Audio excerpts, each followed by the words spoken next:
ठीक है, तो शुरू करते हैं डेटाबेस डेवलपमेंट।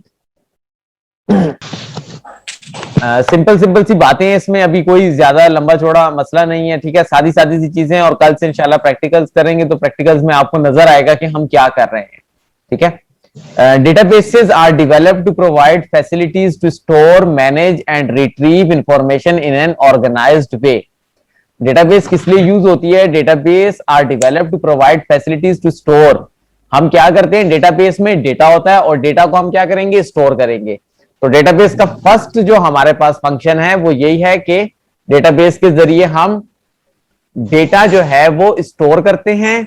उसके बाद जो स्टोर डेटा होता है उसको मैनेज करते हैं, यानी उसके अंदर इंसर्शन करते हैं, उसके अंदर डिलीशन करते हैं, उसके अंदर एडिशन करते हैं, नया डेटा उसके अंदर ऐड करते हैं, पुराना डेटा जो डिस्कार्ड हो चुका होता है उसको डिलीट करते हैं या अपडेट करते हैं। एंड रिट्रीव, रिट्रीव कहते हैं डेटा को निकालने का। ठीक है, कि डेटा हम निकालते कैसे हैं, यानी आप क्या करते हो कि एक तो डेटा अपना उसके अंदर सेव करते हो, सेव करने के बाद उसमें अपडेशन डिलीशन भी करते हो, लेकिन जब आपको जरूरत पड़ती है तो आप अपने डेटाबेस से क्वेश्चन करके, क्वेश्चनिंग के जरिए डेटा वापस ले भी सकते हो। ठीक है, and all this will be done in an organised way. और इसके एक बाकायदा एक बना हुआ तरीकाकार है, उस तरीकेकार के मुताबिक आप एक ऑर्गेनाइज तरीके से ये सारा काम परफॉर्म करते हो। ठीक है, relational databases have been very successful in organizations for managing databases। और आजकल जो ज्यादातर ऑर्गेनाइजेशंस में डेटाबेसेस यूज हो रही हैं वो RDBMS हैं, रिलेशनल डेटाबेस। और मैंने आपको तब भी कहा था जब हम पिछला चैप्टर पढ़ रहे थे कि हम RDBMS यानी रिलेशनल डेटाबेस मैनेजमेंट सिस्टम को डिटेल से देखेंगे और RDBMS बनाएंगे, यानी हम जितना भी काम करेंगे वो RDBMS में करेंगे। और जो हमने एग्जांपल्स ली थी, अगर आप लोगों को याद हो लास्ट चैप्टर, तो उसमें भी हमने टेबल्स लिए थे। हम स्टूडेंट टेबल लेते थे, इसके अलावा हम जो है वो स्टूडेंट टेबल होता था हमारे पास वो टीचर उसका क्या था, एम्प्लॉयज टेबल था। तो टेबल से, तो जहां पे भी टेबल्स होते हैं इसका मतलब क्या होता है कि आप रिलेशनल डेटाबेस की बात कर रहे हो। In relational databases data is stored in tables. ठीक है, रिलेशनल डेटाबेस क्या करते हैं कि डेटा को स्टोर करते हैं टेबल्स में। The relations between the tables make it a relational database. और इसको हम रिलेशनल डेटाबेस क्यों कहते हैं? क्योंकि हर टेबल के बीच में रिलेशनशिप होता है, यानी दो टेबल्स के बीच में कोई ना कोई रिलेशन होता है। जिस तरह आप लोगों ने देखा था कि one student is associated with many teachers, तो हमने इस टीचर्स और स्टूडेंट्स टेबल को वन टू मैनी का रिलेशनशिप एक बनाया हुआ था कि एक स्टूडेंट के एक से ज्यादा टीचर्स होते हैं। लेकिन फिर हमने जब टीचर्स टू स्टूडेंट देखा था तो हमने कहा था कि one teacher has many students, तो उधर से भी वन टू मैनी था, तो यानी मैनी टू मैनी रिलेशनशिप बनाया था। तो हमने ये कहा था कि टीचर और स्टूडेंट के टेबल्स के बीच में एक रिलेशनशिप मौजूद है, जिस रिलेशनशिप को हम मैनी टू मैनी रिलेशनशिप कहते हैं। तो क्योंकि डेटाबेसेस में टेबल्स होते हैं और वो टेबल्स जो है आपस में रिलेटेड होते हैं, इसलिए हम टेबल्स वाली डेटाबेस को रिलेशनल डेटाबेस कहते हैं। अच्छा, database development includes the creation of database objects. Database development में हम क्या करते हैं, हम डेटाबेस ऑब्जेक्ट्स बनाते हैं, यानी हम टेबल्स बनाते हैं, फॉर्म्स बनाते हैं, क्वेरीज बनाते हैं, रिपोर्ट्स बनाते हैं और इस तरह की बहुत सारी चीजें बनाते हैं। इसके अलावा हम उन पे कीज असाइन करते हैं, जिस तरह से हमने पहले कीज पढ़ी थी कि हमारे पास प्राइमरी की होती है, सेकेंडरी की होती है, फॉरेन की होती है, तो हम उन्हें कीज भी असाइन करेंगे। एंड रिलेशनशिप्स, और हम रिलेशनशिप्स के बारे में पढ़ चुके हैं, तो वो भी हम टेबल्स के बीच में कौन कौन सा रिलेशनशिप है वो भी असाइन करेंगे। और ये काम जो हम पहले पिछले चैप्टर में पढ़ चुके हैं थ्योरेटिकली, वो अब हमने प्रैक्टिकली इंप्लीमेंट करना होगा यहां पर। ठीक है, अब database management system. Database management system क्या होता है? डेटाबेस मैनेजमेंट सिस्टम वो सॉफ्टवेयर होता है जिसके जरिए हम डेटाबेसेस क्रिएट करते हैं, जिसके जरिए हम डेटाबेस के ऑब्जेक्ट्स बनाते हैं। ठीक है, मेरी बात की समझ आ रही है कि डेटाबेस मैनेजमेंट सिस्टम जो है वो डेटाबेस बनाने वाला सॉफ्टवेयर जो होता है उसको हम डेटाबेस मैनेजमेंट सिस्टम कहते हैं। ठीक है, और हमारे पास मार्केट में बहुत सारे ऐसे सॉफ्टवेयर मौजूद हैं जिसके जरिए हम डेटाबेसेस बनाते हैं, RDBMS बनाते हैं, या रिलेशनल डेटाबेस मैनेजमेंट सिस्टम्स के से रिलेटेड हमारे पास बहुत सॉफ्टवेयर मौजूद हैं, जिनमें से माइक्रोसॉफ्ट एक्सेस जो कि हमने यूज भी करना है। इसके अलावा open office base, open office जो है ये अगर आपके पास लिनक्स वाला ऑपरेटिंग सिस्टम हो, लिनक्स ऑपरेटिंग सिस्टम हो, तो उसमें ये ओपन ऑफिस के नाम से सॉफ्टवेयर आता है, और माइक्रोसॉफ्ट ऑफिस की जगह पे वहां पे ओपन ऑफिस होता है, ये वो लिनक्स वालों का है। तो उसमें जो हमारे पास डेटाबेस के लिए सॉफ्टवेयर यूज होता है वो ओपन ऑफिस बेस है। इसके अलावा माइक्रोसॉफ्ट का एक और टूल है, सॉफ्टवेयर है, जिसके जरिए डेटाबेसेस बनाई जाती हैं और जो कि आजकल बड़ा मशहूर है, वो एसक्यूएल सर्वर। ठीक है। इसके अलावा ओरेकल है, ओरेकल भी एक सॉफ्टवेयर था जो कि तकरीबन आज से कोई 5-7 साल, 8 साल, 10 साल पहले बहुत ज्यादा इन था मार्केट में, अब इतना ज्यादा इन नहीं है, लेकिन स्टिल यूज हो रहा है। इसके अलावा इन्फॉर्मेक्स है, और भी बहुत सारे सॉफ्टवेयर हैं जो कि डेटाबेसेस बनाने के लिए यूज होते हैं।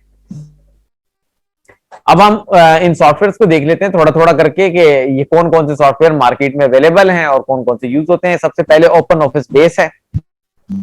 ओपन ऑफिस बेस मैंने आपको बताया कि ये एक ओपन सोर्स है, यानी लिनक्स का है, तो लिनक्स क्योंकि खुद ओपन सोर्स है, इसीलिए ये इसका जो जितने भी सॉफ्टवेयर लिनक्स में इस्तेमाल होते हैं वो ओपन सोर्स होते हैं। और ओपन सोर्स सॉफ्टवेयर क्या होते हैं? ये वो सॉफ्टवेयर होते हैं जिनका कोई लाइसेंस नहीं होता, बल्कि पूरी कम्युनिटी मिलकर ये सॉफ्टवेयर बनाती है, और कोई भी चाहे तो वो इसके अंदर मॉडिफिकेशंस कर सकता है। एक्सपर्ट्स की टीम जो है वो इसको मॉडिफिकेशन कर सकती है एजुकेशनल पर्पसेस के लिए, और इसके अंदर मजीद बेहतर से बेहतरी लाते रहते हैं। कोई भी बंदा चाह के इसका सोर्स कोड भी हासिल कर सकता है और इसमें मॉडिफिकेशन भी कर सकता है। ठीक है। तो open office base is a database module for open office suit. Open office suit ये वो सॉफ्टवेयर है, जिस तरह से आपके पास विंडोज में माइक्रोसॉफ्ट ऑफिस होता है, वैसे ही लिनक्स में आपके पास ओपन ऑफिस सूट होता है। और माइक्रोसॉफ्ट ऑफिस के अंदर फिर डिफरेंट टूल्स है ना, कि वर्ड है, उसमें पावर पॉइंट है, उसमें एक्सेल है, उसमें एक्सेस है। सेम इसी तरीके से open office open office suit जो सॉफ्टवेयर है लिनक्स का, उसके अंदर जो है ऑफिस, ओपन ऑफिस वर्ड भी है, ओपन ऑफिस पावर पॉइंट भी है, और इसके अलावा आपके पास एक्सेल को यूज करने के लिए स्प्रेडशीट का भी सॉफ्टवेयर मौजूद है, और डेटाबेसेस के लिए ओपन ऑफिस बेस के नाम से यह सॉफ्टवेयर है जो कि यूज होता है लिनक्स के सर्वर पर। It is an open source application program. ये ओपन सोर्स है, यानी इसका सोर्स कोड आप हासिल कर सकते हो। Open office base is a fully featured database management system. ये एक fully featured database management system है। फुली फीचर्ड का क्या मतलब होता है? फुली फीचर्ड का मतलब यह है कि इसके अंदर कंप्लीट सारे के सारे फीचर्स मौजूद हैं, यानी ये बहुत ज्यादा फ्यूचरिस्टिक है। इसके अंदर जिस तरह से आपके पास माइक्रोसॉफ्ट ऑफिस के सॉफ्टवेयर होते हैं, बड़े फीचर्स होते हैं, हर किस्म का फीचर उसमें अवेलेबल होता है, सेम इसी तरीके से लिनक्स में भी, क्योंकि ये ओपन सोर्स है। और चूंकि ओपन सोर्स है, तो ओपन सोर्स में आपको पता है कि एक्सपर्ट्स की टीम्स बैठी हुई हैं, लाखों करोड़ों पूरी दुनिया में जो माइक्रो उसके कंप्यूटर साइंस के एक्सपर्ट्स हैं, जो सॉफ्टवेयर एक्सपर्ट्स हैं वो बैठे हुए हैं, और वो इसके अंदर मॉडिफिकेशंस कर रहे हैं और इस सॉफ्टवेयर को बेहतर से बेहतर बना रहे हैं। तो इसमें सारे फीचर्स मौजूद हैं। It features wizards to help new user to create database design. अब होता क्या है कि जब आपको डेटाबेस बनानी होती है, तो जाहिर है, देखो, डेटाबेस बनाने के लिए जो एक ओल्ड स्कूल मेथड है वो ये है कि आप कोडिंग लिखो, कि आपको टेबल बनाना है, तो टेबल बनाने के लिए टेबल का कोड लिखना पड़ता है। आपको अगर डेटाबेस बनानी, तो डेटाबेस क्रिएट करने के लिए डेटाबेस का क्रिएशन का कोड लिखना पड़ता है। इसी तरह अगर आपको कोई क्वेरी बनानी है, फॉर्म बनाना है, या आपको कोई रिपोर्ट बनानी है डेटाबेस में, तो हर चीज के लिए आपको बाकायदा तौर पे कोडिंग करनी पड़ती है। तो उस कोडिंग से बचाने के लिए जो आपके पास इस तरह के मॉड्यूल्स मौजूद हैं मार्केट में, उनके अंदर विजर्ड व्यू होते हैं। विजर्ड व्यू से मुराद ये कि आप जस्ट क्लिक एंड ड्रैग करते हो, ड्रैग एंड ड्रॉप मेथड, के टेबल बनाना है तो टेबल पे क्लिक किया, टेबल ऑटोमेटिकली बन जाता है, आपको कोडिंग लिखने की जरूरत नहीं पड़ती। तो ये बेसिकली आपको इस तरह के फीचर्स प्रोवाइड कर रहा है। ठीक है। उसके बाद आपके पास क्या है जी, कि new users to create database design, that is to create table create करना हो तो विजिट व्यू के जरिए कर सकते हो, क्वेरीज बना सकते हो, फॉर्म्स बना सकते हो, रिपोर्ट्स बना सकते हो। It allows user to create interactive databases where they can manage data related to payroll, inventory, asset, budgets, customer, sale orders and invoices sector. और इसके अंदर आप किसी भी किस्म की डेटाबेस बना सकते हो, चाहे वो पेरोल से रिलेटेड हो, चाहे वो किसी इन्वेंट्री सर्विस से रिलेटेड हो, एसेट से रिलेटेड हो, बजट से रिलेटेड हो, ईच एंड एवरीथिंग, कुछ भी हो, आपके पास जिस चीज का भी ईआरडी मौजूद है, जिस चीज का आपके पास रिलेशनल मॉडल मौजूद है, उसको आप जस्ट लाके ओपन ऑफिस बेस को यूज करते हुए डायरेक्ट फुली इंप्लीमेंट कर सकते हो कंप्यूटर के ऊपर, ठीक है। The information in open office databases can be exported to other database program. और अगर आपने ओपन ऑफिस बेस में कुछ डेटा स्टोर किया है डेटाबेस के अंदर, तो उस डेटाबेस से आप डेटा उठा के एक्सपोर्ट कर सकते हो, किसी दूसरे डेटाबेस प्रोग्राम में भी डाल सकते हो, and to other open office programs, और ओपन ऑफिस के जो दूसरे प्रोग्राम्स हैं उसमें भी डाल सकते हो। जिस तरह से आप एक्सेल में फाइल एक बनाते हो और एक्सेल की फाइल को उठा के आप वर्ड में एक्सपोर्ट कर लेते हो, यानी जो आपने एक्सेल की फाइल बनाई होती है वो वर्ड में डिस्प्ले कर लेते हो या पावर पॉइंट में डिस्प्ले कर लेते हो। अगर कोई ग्राफ बनाया आपने एक्सेल में और वो आप डिस्प्ले करना चाह रहे हो पावर पॉइंट में, तो वो आप एक्सपोर्ट कर लेते हो। तो सेम इसी तरीके से आप इसमें भी ओपन ऑफिस के जो डिफरेंट सॉफ्टवेयर हैं उसमें ओपन ऑफिस बेस का डेटा जो है वो एक्सपोर्ट कर सकते हो। अच्छा जी, उसके बाद क्या है जी, SQL server. SQL stand for sequential query language, ठीक है। एसक्यूएल से ये खास वर्ड है, और एसक्यूएल का मतलब है सीक्वेंशियल क्वेरी लैंग्वेज। अगर आपको याद हो तो सीक्वेंशियल क्वेरी लैंग्वेज के बारे में हम जब पिछला चैप्टर पढ़ रहे थे तो उसमें हमने पढ़ा भी था कि ये डेटाबेसेस को बनाने के लिए यूज होती है, ठीक है। SQL server is a product of Microsoft office. SQL जो है वो माइक्रोसॉफ्ट ऑफिस का प्रोडक्ट है, माइक्रोसॉफ्ट ने इसको बनाया हुआ है। It is a relational database management system, ये भी RDBMS है, ठीक है, यानी वो सॉफ्टवेयर है जो रिलेशनल डेटाबेसेस बनाता है। That offers a variety of tools for database development, और इसमें बहुत सारे टूल्स हैं आपके पास जिसके जरिए आप डेटाबेस डेवलपमेंट कर सकते हो, डेटाबेस को मेंटेन कर सकते हो, डेटाबेस को की एडमिनिस्ट्रेशन कर सकते हो, ठीक है। Its main function is to store and retrieve data as requested by other software applications. इसका मेन काम क्या होता है? It's to store data, वही जो डेटाबेस का काम होता है कि हमें इसके अंदर डेटाबेस बनाते हैं और डेटाबेस में हम क्या करते हैं, डेटा को स्टोर करते हैं या फिर क्या करते हैं, रिट्रीव करते हैं डेटा, डेटाबेस से हम हासिल करते हैं। It has different versions suitable from small applications for a number of users to big applications for thousands of users. और इसके बहुत सारे वर्जन मार्केट में अवेलेबल हैं एसक्यूएल के, और ये बहुत वाइड वैरायटी ऑफ यूजर्स को सपोर्ट करती है। थोड़े से लोग यूज करने वाले, यानी डेटाबेस में थोड़े से लोगों का डेटा स्टोर करना हो या लाखों करोड़ों लोगों का डेटा स्टोर करना हो, हर किस्म के डेटा को ये एसक्यूएल जो है वो सपोर्ट फराहम करती है। It provides environment to create databases that can be accessed from workstations and other media such as personal digital assistant, ठीक है। अगर आपको डेटाबेस को रन करना है पीडीएस पे, पर्सनल डिजिटल असिस्टेंट्स पे, या फिर किसी वर्कस्टेशन पे आपको जो है अपनी डेटाबेस को रन करना है, दोनों सूरतों में आपके पास एसक्यूएल सर्वर जो है वो आपको फैसिलिटेट करता है, ठीक है। It is used to create and manage web-based databases, और मोस्टली जो वेब-बेस्ड डेटाबेसेस होती हैं, यानी जो वेबसाइट आप बनाते हो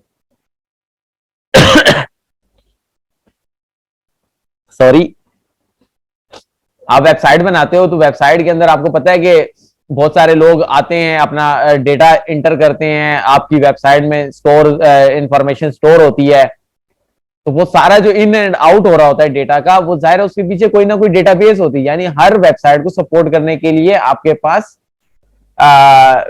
डेटाबेस लाजमी मौजूद होती है जो कि उस वेबसाइट को सपोर्ट करती है। अदरवाइज अगर डेटाबेस नहीं होगी तो आप उसमें ना कोई डेटा एंटर कर सकोगे, ना वो आपको कोई रिट्रीव करके देगा डेटा। तो जितनी भी वेबसाइट्स होती हैं उसमें जो डेटाबेसेस बनती है वो मोस्टली एसक्यूएल सर्वर पे या इससे रिलेटेड एप्लीकेशंस पर बनती है, ठीक है जी। अब आ जाता है माइक्रोसॉफ्ट एक्सेस, ठीक है। It is one of the most popular world wide database software bye Microsoft, ठीक है। ये माइक्रोसॉफ्ट ने बनाया हुआ है, वर्ल्ड वाइड यूज होता है, बहुत ज्यादा पॉपुलर है Microsoft Access. To understand the basic concept of database management and to learn how to create and manage a database, we will use Microsoft Access 2013. सबसे बड़ा फीचर इसका ये है कि ये बहुत आसान है। माइक्रोसॉफ्ट के जितने भी टूल्स हैं वो बहुत ज्यादा यूजर फ्रेंडली हैं, आप इजीली उनको यूज कर सकते हो। तो इस वजह से ये हम यूज करेंगे। हमने भी इस कोर्स में जो है माइक्रोसॉफ्ट एक्सेस 2013 को ही यूज करना है।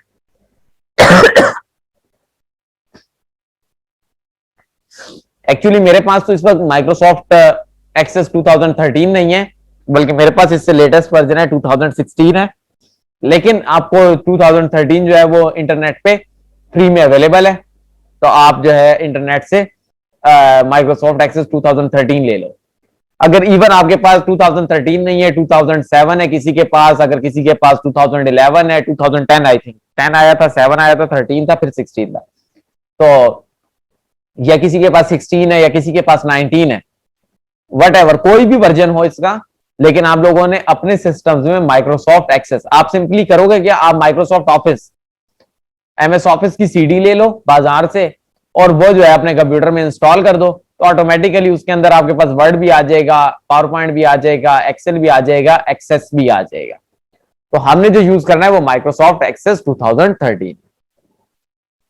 It is most suitable for beginners, ठीक है, जो बिगिनर्स होते हैं, स्टार्ट करने वाले होते हैं, उनके लिए बहुत आसान है to learn and how to develop and manage a database. ठीक है, इसमें डेटाबेस डेवलप करना, मैनेज करना जो है बिगिनर्स के लिए बहुत आसान है। टोटल 1 2 3 दिन में भी आप आराम से इस पे महारत हासिल कर सकते हो। It is already installed on many computers, और बहुत सारे कंप्यूटर्स में जो है विंडोज के साथ ही माइक्रोसॉफ्ट के टूल्स आते हैं, तो उसमें जो है अगर किसी के पास भी माइक्रोसॉफ्ट ऑफिस होगा तो उसके कंप्यूटर में ऑलरेडी एमएस एक्सेस मौजूद होगा। ठीक है जी।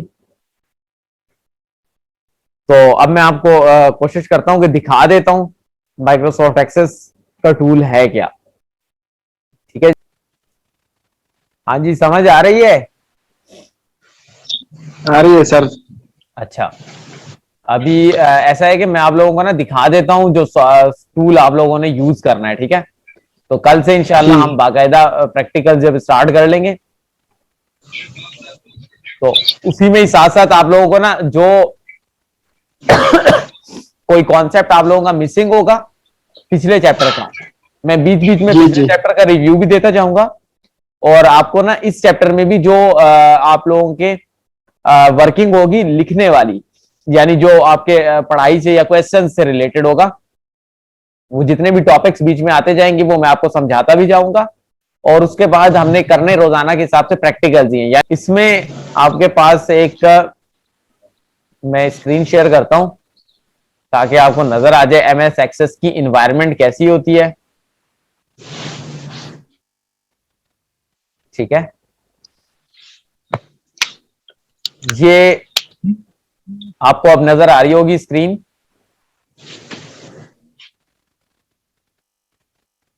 ठीक है, ये एमएस एक्सेस की इन्वायरमेंट है एक्चुअली,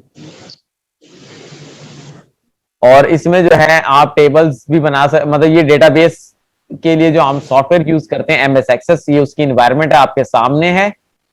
इसमें मैं आपको जो है सारी चीजें बताऊंगा कि रिबन किसको कहते हैं, फिर इसमें ग्रुप्स कौन से होते हैं, टैब्स कौन कौन से हैं, और हर एक टैब में क्या क्या फंक्शन, क्या क्या टूल्स यूज हो रहे हैं, हर एक चीज पे हम एक्सेल है में बात करेंगे। जी, एक्सेल है सॉफ्टवेयर कौन सी है? समझ नहीं आई, क्या कह रहे हो? सॉफ्टवेयर कौन सी है सर? एक्सेल है? एक्सेस एक्सेल नहीं है, एक्सेस है। ये मैं आपको स्लाइड्स में मैंने शेयर की हुई है, मैं आपको फिर भी बता देता हूँ, दिखा देता हूँ आपको, बल्कि स्क्रीन शेयर करता हूँ। तो इसमें होता क्या है? डेटाबेस बनती है? इसमें डेटाबेस बनाई जाती है, ये डीबीएमएस है, यानी वो सॉफ्टवेयर जो डेटाबेसेस बनाने के लिए इस्तेमाल होता है। ठीक है, यहां पे आप देख लोगे, नाम अभी आपके सामने आ जाएगा स्क्रीन पे, ये देख लो, स्क्रीन पे आपको नजर आ रहा होगा माइक्रोसॉफ्ट एक्सेस 2013। तो सिंपली आपने करना ये है कि आपने ना अपने कंप्यूटर में, अगर आप जिन जिन के पास कंप्यूटर अवेलेबल है, वो जस्ट अपने पास माइक्रोसॉफ्ट ऑफिस डाउनलोड कर लें, या फिर सीडी उसकी बाजार से ले आए और अपने पास इंस्टॉल कर लें, तो ऑटोमेटिकली आपके पास एक्सेस आ जाएगा। ठीक है, फिर एक्सेस को कैसे एक्सेस करते हैं, कैसे उसमें से हम कहां से लेकर आएंगे, कैसे उसमें क्या क्या काम करेंगे, वो सारी चीजें इंशाल्लाह मैं फिर आप लोगों को साथ साथ समझा दूंगा। तो इतना मुश्किल नहीं है, बहुत आसान सा सॉफ्टवेयर है, इजीली आप समझ जाओगे। ठीक है, तो आज के लिए इधर ही बस करते हैं इस लेक्चर को, और इंशाल्लाह कल जो है हम जब मिलेंगे तो उसमें हम मजीद जो है आगे इसको प्रैक्टिकली देखेंगे, ठीक है। जो सॉफ्टवेयर है, अब जिस चीज के पास अब कल से कंप्यूटर हो ना, कोशिश करनी है कि वो ये सॉफ्टवेयर पहले से डाल के रख ले, ठीक है, ताकि आप लोग मेरे साथ चल सको और आप लोग डेटाबेस साथ साथ ही बना लो, ठीक हो गया।